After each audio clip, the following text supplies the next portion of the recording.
Ahoy there, pirates! Amir, or One Falcon, here from Rare Thief. The Ashen Winds update has just been released. The result? Sea of Thieves has never been more dangerous. The fearsome Ashen Lords that once prowled the Sea of Thieves during Flameheart's height of power have re-emerged with their master's return. Flameheart's Ashen Skeletons have been performing dark rituals on various islands across the sea. Once completed, the ritual will summon one of the 4 mighty Ashen Lords back to life. These elite commanders are Flameheart's most trusted and powerful troops.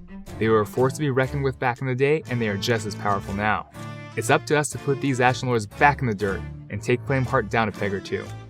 You will encounter these Ashen Lords during the brand new world event being introduced to the Sea of Thieves. As the Skull Cloud signifies an active skeleton fort, you'll know the Ashen Lord world event is active if you spot a large red tornado spinning in the sky.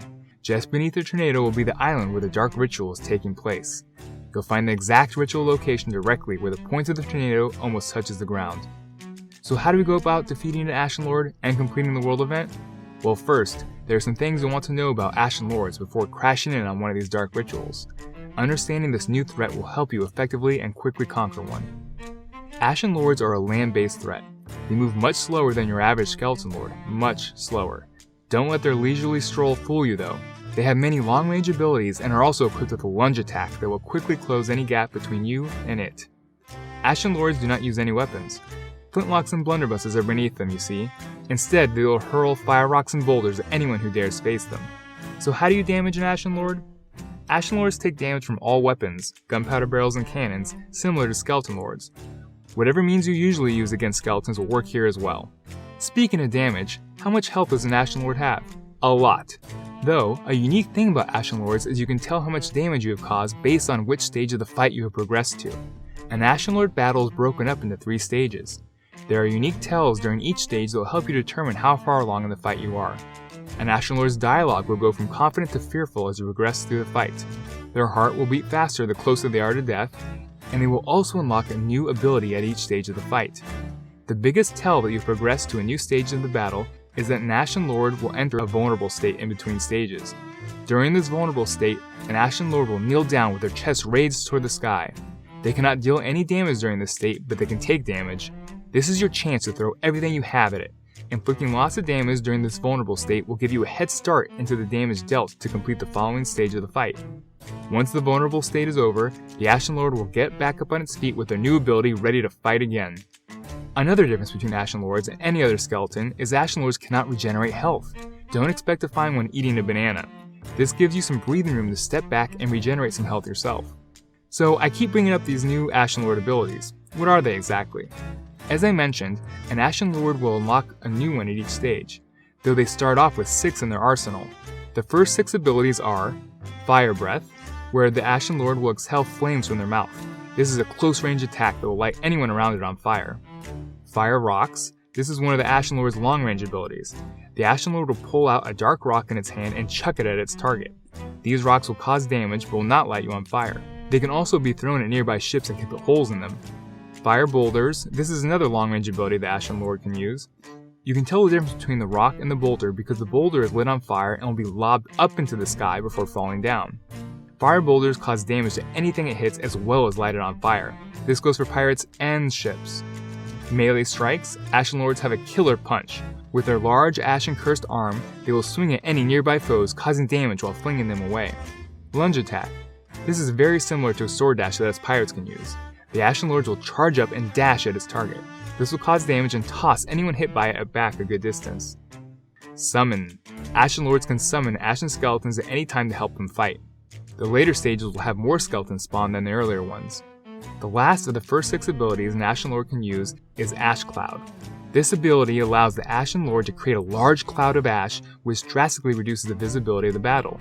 It lasts a short period of time, but it's sure to cause some confusion. So those are the first 6 abilities you will see a lot of. Once you get the Ashen Lord to the second stage of the battle, it will have the Knockback ability.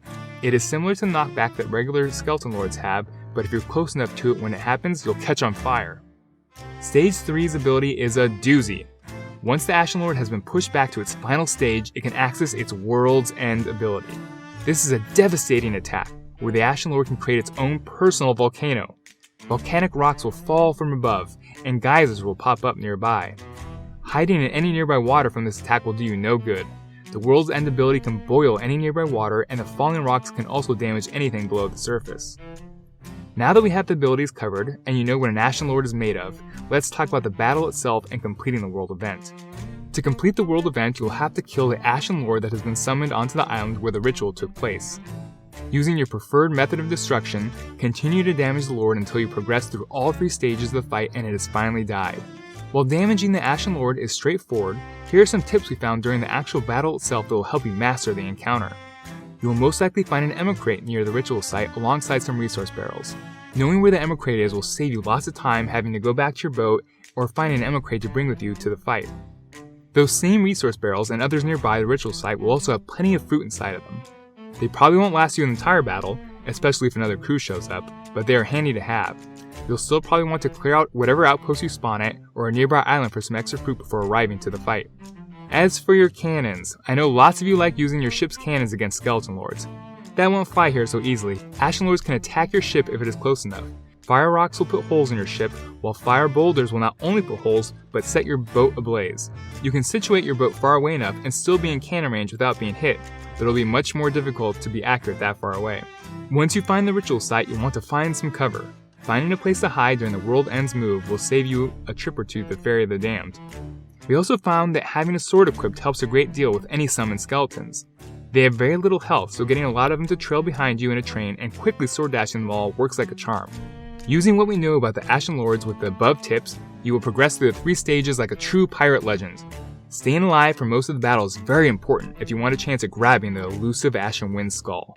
Once you defeat the Ashen Lord, piles of loot will shoot up from beneath the ground by geysers, and the Ashen Lord will drop the Ashen Winds Skull. This skull can be sold or used as a weapon against anyone you please. The more you use it though, the less it is worth when you sell it. You want to keep track of the crystal visible on the skull while holding it to see how much charge is left. The last thing you'd want to do is attack an enemy ship with a near empty skull. As for the sales of Ashen Winds that Duke is selling in the tavern, you must complete the Hunter of the Ashen Winds commendation to unlock them. To do that, you'll need to sell 25 Ashen Wind Skulls. It doesn't matter if they're fully charged or empty, selling one will count towards the commendation. That commendation and the cosmetic tied to it are why being alive and grabbing that skull at the end of the fight is so important. Well, you are now ready to set sail and make those Ashen Lords wish they had never come back.